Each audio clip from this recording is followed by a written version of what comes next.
Mari kita saksikan dialog lintas agama yang dilakukan oleh Edis dan seorang bapak muslim, yang bisa kita nilai sendiri seperti apa dialog yang terjadi kali ini. Semoga ini dapat menginformasi kita, menginspirasi kita. Sunnahnya Muhammad itu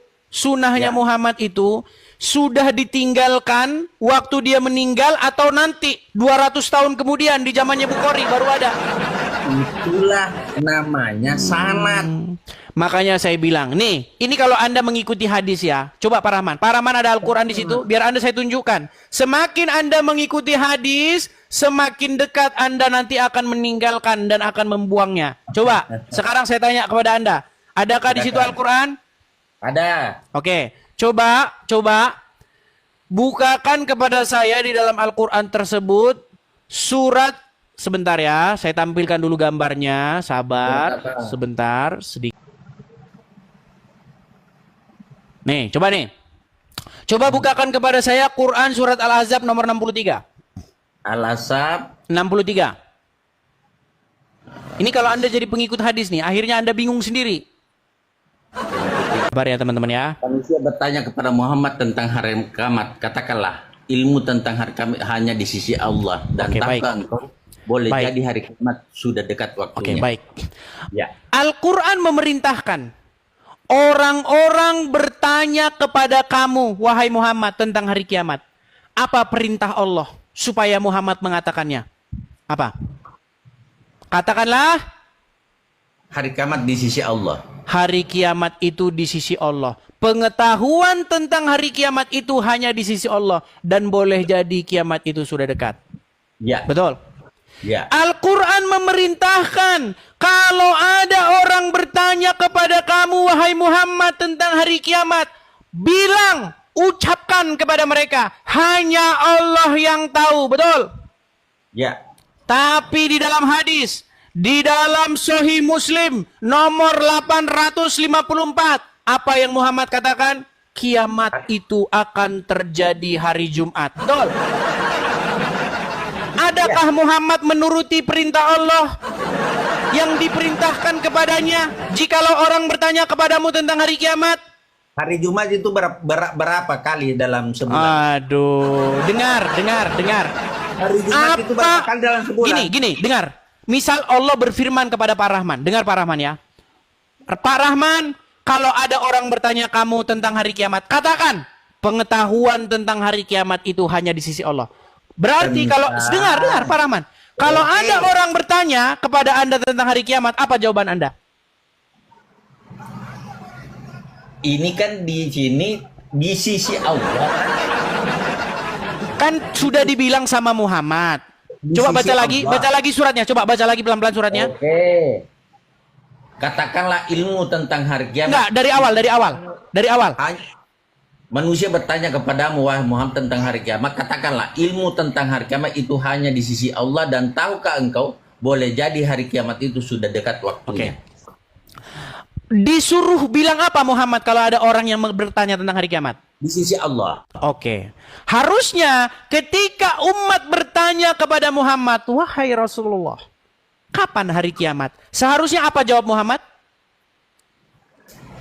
Pengetahuan tentang hari kiamat, ya umati, wahai umatku, pengetahuan tentang hari kiamat itu hanya di sisi Allah. Seharusnya Muhammad jawab seperti itu, betul? Sesuai perintah Al-Quran, betul? Nah, sekarang Pak Rahman, kan sudah diperintahkan oleh Al-Quran. Jangan egois begitu. Silakan. Tanggalnya, bulannya, jamnya, detiknya, harinya, tahunnya, Rasulullah tidak katakan seperti itu. Pak Rahman, apa disuruh perintahkan? Coba sebentar. Apa yang Allah perintahkan kepada Muhammad kalau ada orang bertanya tentang hari kiamat?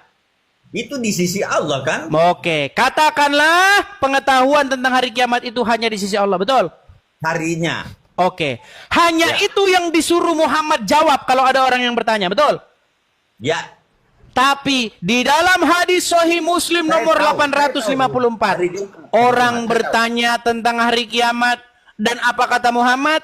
Sesungguhnya tidak akan terjadi hari kiamat itu kecuali hari Jumat, betul? Artinya seorang Muhammad di sini menjadi pembangkang Allah atau tidak? Hari Jumat kapan? Waduh, berat ini Pak Rahman. Ya Pak Rahman. Pak Rahman, makanya saya bilang Makanya, Edi, Al-Quran memerintahkan hari kepada umat Jumat muslim tahun beriman berapa, kepada kitab tanggal sebelumnya. berapa, jam berapa, detik berapa, kan Rasulullah tidak jelaskan. Cuma hari Iya, tetapi disuruh Nah, mengatakan kiamat itu Jumat. hanya di Disitulah sisi Allah, betul. kemampuannya Rasulullah melebihi Yesus. Karena Yesus tidak tahu apa-apa. Dengar. Berarti mungkin nggak kiamat itu hari Jumat? Mungkin nggak kiamat itu hari Selasa? Tidak bisa. Tidak bisa. Mungkin nggak kiamat itu hari Rabu? Pokoknya hari Jumat. Tidak bisa. Artinya kiamat sudah dibocorkan oleh Muhammad terjadi pada hari Jumat. Tidak akan terjadi kiamat kecuali hari Jumat, betul? Ini Apakah kiamat Allah kubra, ya? memerintahkan demikian di dalam Al-Quran? Kiamat kubra ya. Sebentar Pak Rahman. Apakah Allah memerintahkan kepada Muhammad untuk berkata bahwa kiamat itu hari Jumat? Tahukah kamu Muhammad itu Rasulullah? Begini Pak Rahman, saya sudah bilang begini. Kalau Anda membaca Al-Quran, Al-Qurannya begini, ya, Anda akan menemukan berimanlah kepada kitab-kitab sebelumnya, yaitu Taurat, Zabur, dan Injil. Kitab-kitab sebelumnya. Tapi kalau Anda baca Al-Qurannya begini, kebalik, sambil koprol kepala di bawah, kebalik. Berimanlah kepada kitab-kitab sesudah Al-Quran. Makanya saya bilang, Anda membaca Al-Quran sambil salto. Buktikan sekarang mana kitab-kitab sebelum Al-Quran yang masih asli. Injil, Taurat. Mana? Ya, Injil, Mana Taurat. Itu? Mana itu? Loh, saya tanya, kitab sucinya orang Kristen apa? Saya tidak tahu Kristen. Makanya saya beritahu Pak Rahman. Kitab suci kami itu namanya Injil. Kalau Di Anda dalam masih Islam, ngeyel bahwa itu di bukan dalam Injil, Islam tunjukkan tidak ada mana Injil yang Kristen. mana Injil yang diomongin oleh Al-Quran, mana? Tidak ada Kristen dalam Islam. Yang ada Nasrani. Oke lah Pak Rahman, saya hanya memberitahu kepada Anda Anda kan belajar bahwasanya Islam 13 tahun, Edis. Apakah ada kata Kristen dalam Al-Quran? tidak ada. Ah, makanya Nasrani. Adakah kata Injil dalam Al-Quran? Ada. Oke, bukankah kami beriman kepada Injil? Siapa bilang? Kenapa Anda tidak mau datang kepada Injil?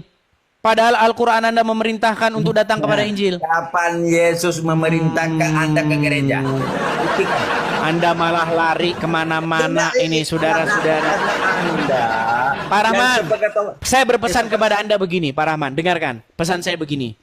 Semakin Anda mengikuti Muhammad, semakin Anda percaya kepada Muhammad, maka Anda akan melakukan apa yang diperintahkan oleh Muhammad. Betul?